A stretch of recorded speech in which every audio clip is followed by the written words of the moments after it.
April 14 భారతదేశానికి బానిసత్వంలో ఉన్నటువంటి భారతీయ ప్రజల కోసం 2 సంవత్సరాల 11 నెలల 18 రోజులు కృషి చేసి ఒక రాజ్యాంగాన్ని రచించి దేశానికి ఒక దిశ దశ నిర్దేశించినటువంటి మహోన్నతమైన వ్యక్తి యొక్క పుట్టినరోజు జయంతి. సో ఆ జయంతి సందర్భంగా టాప్ నా స్టూడియోలో ప్రస్తుతం భువనగిరి మాజీ municipal chairman Congress party senior నాయకులు బర్రె జంగర్ గారు ఉన్నారు. సరే వారి మాటల్లో విందాం. సో ఏప్రిల్ 14 మండే సోమవారం రోజున అంబేద్కర్ గారి జయంతి ఏ విధంగా జరుపుకోబోతున్నారు? అందరికీ వీక్షకులకు ప్రేక్షకులకు మా నమస్కారాలు. జై భీమ్. ఈ దేశానికి దిశ దశ నిర్దేశం చేసి ఈ దేశంలో ఉన్నటువంటి అట్టడుగు అసమానతలకు వ్యతిరేకంగా తను పడ్డటువంటి బాధలను భవిష్యత్తులో ఈ పేద వర్గాలు అణగారిన వర్గాలు సమానత్వంతో జీవించాలని బాబాసాహెబ్ అంబేద్కర్ కలిగిన కళలను నేడు పరిపాలకులుగా పరిపాలిస్తున్నటువంటి కేంద్ర ప్రభుత్వాలు ఆ మహానీయుడు కేంద్రంలో కొన్ని ప్రత్యేకమైనటువంటి రంగ సంస్థలను తీసుకొచ్చి పబ్లిక్ రంగ సంస్థల ద్వారా దళిత గిరిజన మైనార్టీ బలహీన వర్గాలంతా కూడా ఆర్థికంగా ఉద్యోగ భద్రత కల్పించాలంటే కొన్ని ప్రభుత్వ రంగ సంస్థలను ఏర్పాటు చేస్తే అవన్నీ కూడా ఈరోజు ప్రైవేట్ పరం చేసి కేవలం పెట్టుబడిదారులకు ఆదాని అంబానీ లాంటి వాళ్లకు ప్రభుత్వ రంగ సంస్థలన్నీ కూడా దారాదత్తం చేసి నిర్వీర్యం చేస్తున్నటువంటి పరిస్థితులు.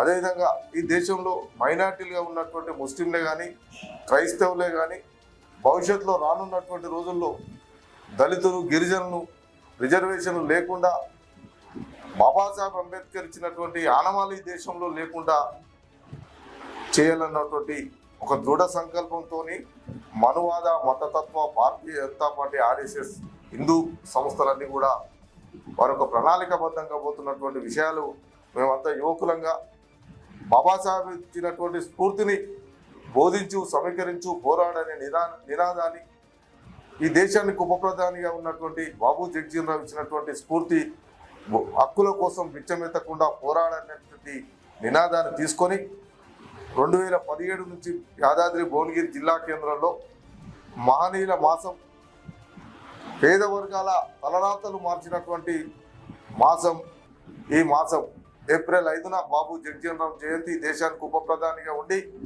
స్వాతంత్రంలో పోరాటంలో ఈ దేశంలో ప్రతి రంగంలో పేదవానికి కల్పించేటువంటి సంక్షేమ కార్యక్రమాలు తీసుకొచ్చినటువంటి మహనీయుడు బాబు జగజీవన్ రావు గారి జయంతి.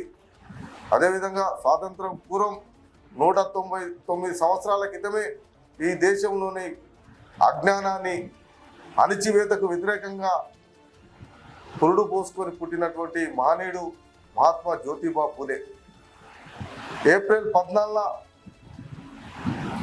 ఈ దేశంలో అణగారినానికి వ్యతిరేకంగా ప్రపంచ దేశాలు తిరిగి ప్రపంచ దేశాల్లో విద్యను అభ్యసించి విజ్ఞానాన్ని సముపార్చుకొని ఈ దేశంలోని అసమానతలకు వ్యతిరేకంగా బ్రాహ్మణిజానికి మనువాదానికి వ్యతిరేకంగా భారత రాజ్యాంగాన్ని రచించి భిన్న మతాలు భిన్న కులాలు వైవిధ్యమైనటువంటి భారతదేశంలో ఉన్నటువంటి వారికి ప్రపంచంలోనూ ఒక లిఖితపూర్వకమైనటువంటి ప్రజాస్వామిక రాజ్యాంగాన్ని కల్పించినటువంటి మహనీయుడు బాబాసాహెబ్ అంబేద్కర్ గారి పుట్టినరోజును చారిత్రాత్మకమైనటువంటి భువనగిరి గడ్డ విప్లవాత్మకమైనటువంటి అనేక ఉద్యమాలకు పురుడు పోసినటువంటి గడ్డ మీద మేమంతా యువకులంగా ఒక నూతన ఒరవడికను తీసుకొచ్చి ఈ 9 రోజులు నవరాత్రులు ఏవేదైతే కార్యక్రమాలు హిందువులు పవిత్రంగా పూజలు చేస్తారో అదేవిధంగా మేమంతా కూడా ఈ మహనీయులకు సంబంధించినటువంటి చరిత్రను విద్యార్థులకు విజ్ఞానాన్ని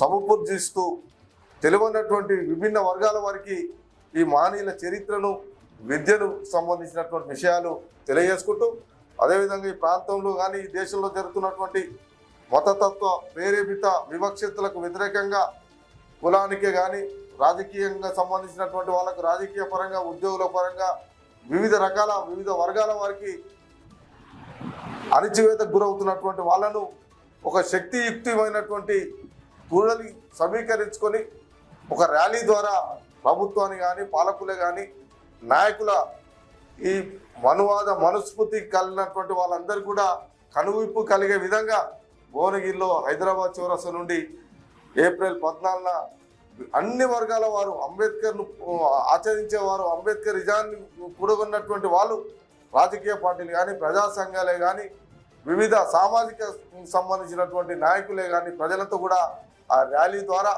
ఈ మనుస్మృతికి వ్యతిరేకంగా భారత ప్రజాస్వామిక సర్వసత్తక రాజ్యాంగాన్ని కాపాడడం కోసం మేమంతా కూడా ఏర్పాటు చేసినటువంటి ర్యాలీకి భువనగిరి ప్రజలు, విఘ్నులైనటువంటి మేధావులు, ప్రజాస్వామ్య లౌకికవాదులంతా కూడా పాల్గొని విజయవంతం చేయవలసిందిగా, స్వచ్ఛందంగా విజయవంతం చేయాల్సిందిగా ఈరోజు మేము టాప్ 9 స్టూడియో ద్వారా ప్రజలందరూ కూడా లౌకికవాదులకు, భారత రాజ్యాంగాన్ని కాపాడే వాళ్ళందరూ కూడా తెలియజేస్తూ జై భీమ్ తెలియజేస్తా ఉన్నాం.